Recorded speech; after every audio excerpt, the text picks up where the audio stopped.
Welcome back, everyone. We're diving into something pretty incredible today. I'm talking about the Dead Sea Scrolls. You know, those ancient manuscripts discovered in those caves near the Dead Sea. Yeah, discovery that kind of turned our understanding of history on its head, right? Absolutely. And today we're exploring these scrolls with a little help from this book. The Dead Sea Scrolls Translated, the Qumran texts in English. And get this, it focuses specifically on the texts that aren't part of the Bible. Yeah, and you might be surprised to know that about two-thirds of those scrolls, they're non-biblical, covering a whole bunch of different topics, giving us this incredible look into, I guess you could say, the lives and beliefs of a Jewish community. Probably during the Second Temple period, that time leading up to when the Second Temple in Jerusalem was destroyed in 70 CE. It's amazing, right, to think that we can actually read these writings from such a crucial moment in history. So, what can we learn from these non-biblical texts that we don't get from the Bible? Well, think of it this way. The Bible, that gives us the official narrative, right? But these scrolls, they're like, well, imagine finding someone's personal letters, diaries, even like their community rule book, Oh, wow. detailed legal stuff, Yeah. even poetry and prayers. It really paints such a vivid picture of this ancient group, a very Mm. human picture. It's like we're peeking behind the curtain of history. So, what are some of the things that have come out of these scrolls? Like, what really stands out? Okay, so one of the most fascinating ones has got to be the Copper Scroll.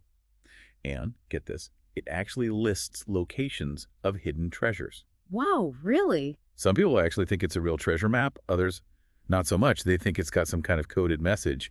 But the fact that it could, potentially rewrite history if we ever found those treasures, that's pretty captivating. It's like something out of an Indiana Jones movie. Are there any other details from these scrolls that you find particularly interesting? You know what I find fascinating? Those descriptions of how they lived their daily lives. It's really something. They had really strict rules about, well, everything, Hmm. especially purity.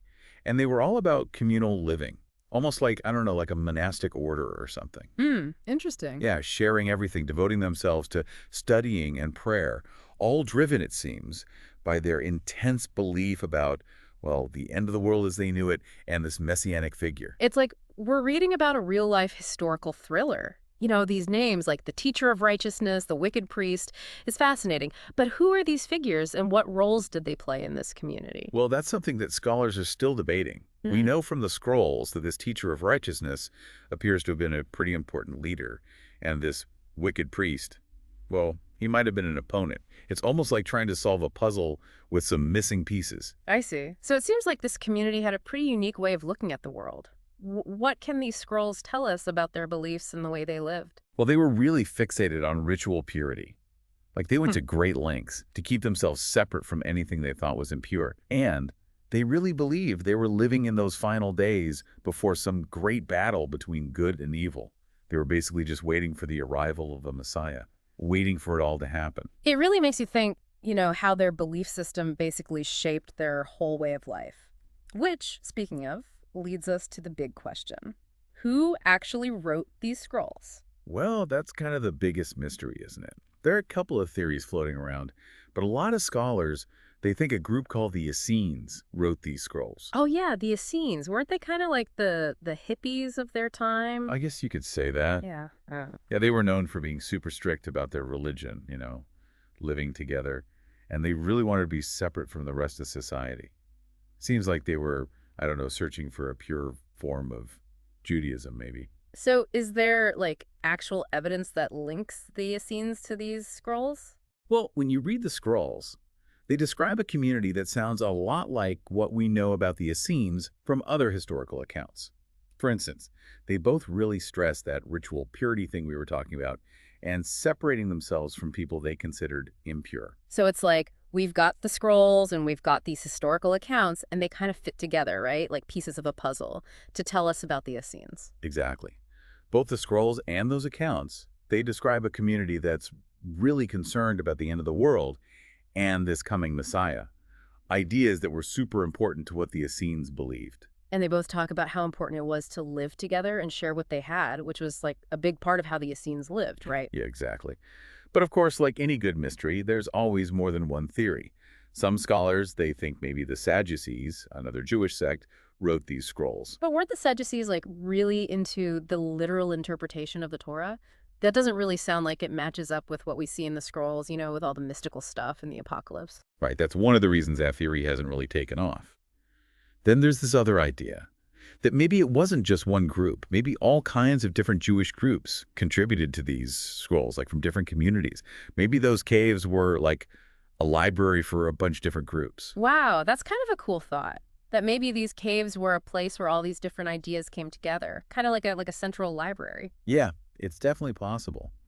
But the thing is, there's this consistent worldview throughout the scrolls. That suggests that maybe one group, just one, was responsible for writing them. So if we kind of picture the Essenes as the authors, how does that change the way we see the scrolls themselves? Well, if we think about it, knowing that these scrolls were likely written by this group that was, well, obsessed with purity, living like the apocalypse was right around the corner, and completely devoted to living together, it kind of helps us understand why those themes show up so much. It's almost like it's like having a key to unlock a secret room. Right. Like when you think about their beliefs, all those strict rules and regulations about, being ritually pure, it starts to make a lot more sense. Yeah. And then there are those commentaries they wrote on biblical prophecies. Those become even more interesting when you consider that they were basically just waiting for a Messiah to show up. It's amazing how understanding the author, even an author from so long ago, can really change the way we understand something. It makes you realize that these scrolls, they're not just some old historical artifact. No, not at all. They give us these timeless insights into human nature, how people think about religion, and that age-old search for meaning. We're here centuries later, and we're still so fascinated by these texts written by people who lived so long ago. What is it about their stories, their beliefs, that we still connect with today? It does make you wonder, doesn't it?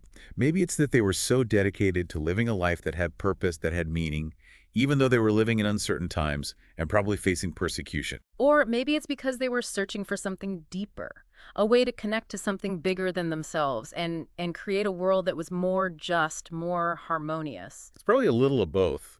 Hmm. The Dead Sea Scrolls, they remind us that humans searching for meaning, that's something that's always been with us. It's universal. It's really incredible how these scrolls can still speak to us today after all this time. Like, they give us this window into what people were thinking, what they were feeling. It shows us how much we all want to find our purpose and Yeah. connect with each other. Yeah, it's a good reminder that people have been grappling with these big questions for, well, forever. But I think maybe we should switch gears a little. Yeah. Think about the Dead Sea Scrolls and, their significance in a broader sense. Like, why should someone who isn't, I don't know, a history buff or a theologian care about these ancient texts? That's a great point. What are some of the key things you think our listeners should take away from all this? Well, first off, the Dead Sea Scrolls, they really show us how diverse Judaism was back in the Second Temple period. We tend to think of it as this one, single thing, but it was actually this tapestry of beliefs and practices. It's like looking at what you think is a black and white photo and then Right. realizing there's a whole spectrum of color there. It changes everything. Exactly. And second, the scrolls really shed light on the historical and religious context of early Christianity. When you look at the stuff the Essenes believed and the things you find in early Christian writings, well, the parallels suggest a connection, a shared history, maybe even deeper than we thought. It's like there's this bridge between the two, the idea of a Messiah, good versus evil. Those ideas are in both traditions. Exactly. And lastly, the Dead Sea Scrolls really highlight that human search for meaning, something we were just talking about, the Essenes with all their, yearning for purity, waiting for that messianic age, and their dedication to living communally. It's something we can relate to, right? We all want those things, a sense of purpose, connection, a better world. Yeah, like they're talking to us across all those centuries, sharing their wisdom, their challenges. So I want to leave you with something to think about. Imagine you're the one who discovers the Dead Sea Scrolls. What would that do to your understanding of history, religion, that search for meaning we keep talking about? Wow, I think I'm going to be thinking about that one for a while. I think it's worth pondering. The Dead Sea Scrolls are really something special. They make us want to explore, question, and every time you go back to them, you find something new, a new layer of meaning. That's what makes this all so exciting. Thanks for taking this deep dive into the Dead Sea Scrolls with us. Until next time, stay curious, everyone, and keep your minds open to all those amazing things from the past.